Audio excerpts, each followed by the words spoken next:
श्री गणेशाय नमः। स्वागत है आप सभी का मेरे यूट्यूब चैनल पर।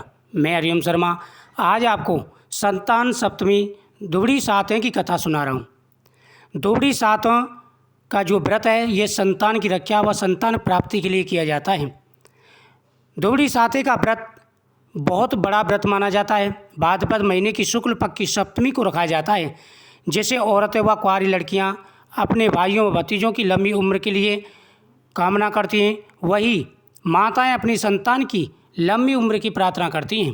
दुबड़ी सातवें वाले दिन कई जगह पर ललिता सप्तमी का व्रत भी रखा जाता है। यह व्रत औरतें अपनी संतान की सुरक्षा के लिए रखती हैं। इस दिन दुबड़ी माता की मिट्टी की मूर्ति बनाकर उसकी पूजा की जाती है। ऐसे में अगर आप भी दुबड़ी सातवें ललिता सप्तमी का व्रत व संतान सप्तमी का व्रत रखते हैं तो आपको ये कथा जरूर सुननी चाहिए।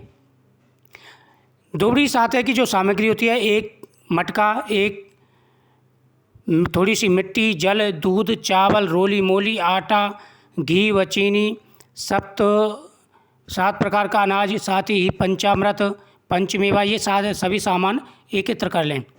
इस दिन व्रत रखने वाले सभी स्त्रियां प्रातःकाल जल्दी उठकर स्नान आदि से मुक्त होकर भगवान सूर्य को पानी चढ़ाते हुए अर्घ्य देते हैं। पीपल तुलसी की पूजा की जाती है। इसके बाद घर के मंदिर के पास एक पटले पर दोड़ी यानी बच्चों की मूर्ति, सर्पों की मूर्ति, एक मटका और एक औरत की मूर्ति बनाई जाती है। साथ ही भगवान शिव और माता पार्वती और गणेश जी की मूर्ति भी बनाई जाती है। इसके बाद इनका जल, दूध, चावल, रोली, आटा, घी, चीनी आदि मिलाकर एक लोई बनाएं और इससे पूजा करें। पूजा में भीगा हुआ थोड़ा सा बाजरा भी चढ़ाएं। इसके बाद मोट व बाजरा का बायनाम निकालकर अपनी सास के पैर छू कर के देते हैं। यदि किसी की पुत्री का विवाह उसी वर्ष हुआ हो तो उसकी भी उज्जवन करना चाहिए।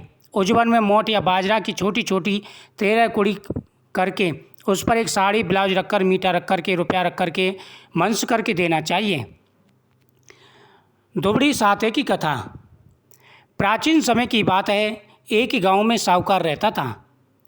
उसके 7 पुत्र थे।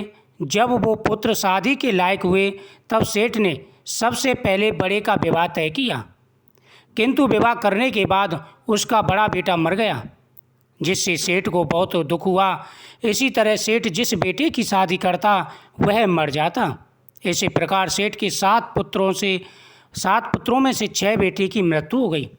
यानी साहूकार जिस बेटे की शादी तय करता उसका वही बेटा मर जाता। इस प्रकार से 6 बेटे की मृत्यु हो गई। एक दिन सेठ के सबसे छोटे के विवाह की बात चली और शादी पक्की हो गई। शादी में लड़के की बुआ यानी साहूकार की बहन अपने ससुराल से शादी में आ रही थी। बुआ को रास्ते में एक बुढ़िया मिली।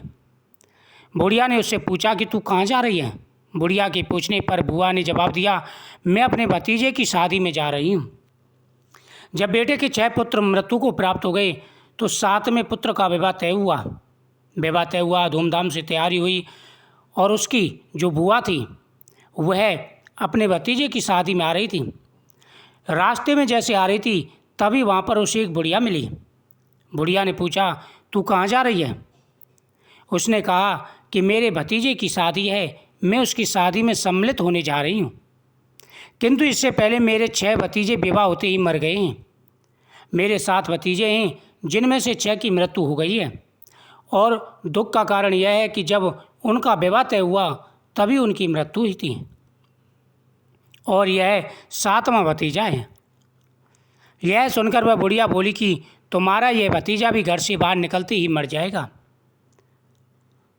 और उसने और दुख देने की बात कही। उसने कहा कि जिस भतीजे की शादी में तू जा रही है, जैसे ही वो घर से बाहर निकलेगा उसके बाद में उसकी मृत्यु हो जाएगी। जिस प्रकार से तेरे 6 भतीजों की मृत्यु हुई है, यह 7वां भतीजा भी मर जाएगा। अगर बच गया तो रास्ते में पेड़ के नीचे दबकर मर जाएगा और जैसे ही ये घर से बाहर निकलेगा उस समय मर जाएगा। अगर वहाँ से भी बच गया तो रास्ते में जाएगा और वहाँ पर आप थोड़ी देर के लिए विश्राम करोगे। उस समय जिस पेड़ के नीचे ये विश्राम करेगा उस पेड़ के नीचे दब कर के मर जाएगा। अगर वहाँ भी बच गया तो ससुराल में दरवाजे के गिरने से दबकर मर जाएगा। यानी मरने के कितने अलय थी, कितनी रास्ते उसने बता दिए कि इन कारणों से इसकी मृत्यु होगी। या तो घर से बाहर निकलते ही मर जाएगा, या फिर जिस रास्ते में पेड़ के नीचे एक निकलेगा उस पेड़ के नीचे दब के मर जाएगा, या फिर जब ससुराल पहुंच जाएगा तो ससुराल में दब करके मर जाएगा। ससुराल के दरवाजे को जैसे ही पार करेगा दरवाजे में दब के मर जाएगा। उसकी मृत्यु तय है। यदि वहाँ से भी बच गया, 7वें भंवर पर सर्प आकर के उसे काट जाएगा। और तू कितनी भी कोशिश कर लेना, अगर इन 3 जगहों से भी बच गया तो जैसे 7वीं भंवर पड़ेगी उसे सर्प आकर के डस जाएगा। उसकी मृत्यु तय है, कितनी भी कोशिश कर लेना। यानी उसने कितने कारण बताए, कितनी बड़ी विपत्ति थी। यह सुनकर बुआ को सदमा लग गया, और जब यह बातें बुआ ने सुनी तो बुआ को बहुत बड़ा धक्का लगा, उसे सदमा लगा। उसने कहा, मेरे भाई का कैसा भाग्य है, उसके 7 पुत्र हुए, फिर भी उसमें से 6 की मृत्यु हो गई और 7वें की अब मृत्यु हो जाएगी। यानी विवाह होते ही, विवाह से पहले ठीक थे, लेकिन जैसे विवाह तय हुआ उनकी मृत्यु होना प्रारंभ हो गई। ये कैसा दुख है। वह बुढ़िया से अपने भतीजे को बचाने का उपाय पूछने लगी। माँ, आपको पता है वह किस कारण मरेगा, तो वो आपको ये भी पता होगा, मैं उसे कैसे बचा सकती हूँ। जब उसने कहा कि हे बुढ़िया माई, जब आपको पता है कि इतनी जगह पर मेरे भतीजे की मृत्यु है, वह बच नहीं पाएगा, तो आपको ये भी पता होगा कि वह किस प्रकार से बच सकता है। आप बड़ी दयालु प्रतीत होती हैं। जब आपने मुझे रास्ते में रोक करके उसके मरने का कारण भी बता दिया, तो कृपा करके अब ये भी बता दीजिए कि मुझको कैसे बचा सकती हूँ। बुआ की बात सुनकर बुढ़िया ने कहा, सही, परंतु बहुत कठिन है। अगर आप बचाना चाहो तो बचा सकती हो, लेकिन बचाना बहुत ही कठिन है। बुढ़िया ने बुआ को बताया, जब तुम्हारा भतीजा बारात लेकर घर से निकले तो तुम पीछे के दरवाजे से निकालना। इसके बाद रास्ते में किसी भी पेड़ के नीचे मत बैठना तथा ससुराल में पीछे के दरवाजे से प्रवेश करना। उसके बाद भंवरों के समय कच्चे करवे में कच्चा दूध और गर्म लकड़ी लेकर बैठ जाना।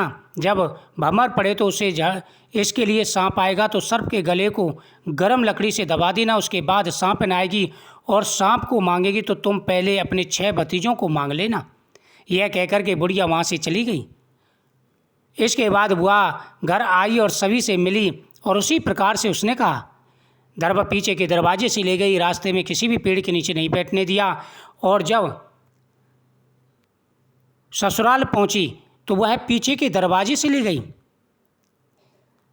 इस प्रकार 7वें भंवर पड़ रही थी, उसी समय सर्प आया और उसकी बुआ ने सर्प का गला गर्म लकड़ी से दबा दिया। सर्प मरने वाला था। उसने सांपन आई और उसने छोड़ने के लिए कहा, तो उसने कहा कि पहले मेरे 6 भतीजों को जीवित कर दो। बुआ के मांगने पर सांपन ने 6 भतीजों को लौटा दिया। इसके बाद विवाह संपन्न हुआ। बारात घर आई तो बारात के वापस आने की खुशी से 7वीं के दिन दोहड़ी सातें का व्रत रखा गया। उसी दिन से यह व्रत प्रसिद्ध हुआ। वीडियो को शेयर करें, चैनल को सब्सक्राइब करें। जय माता।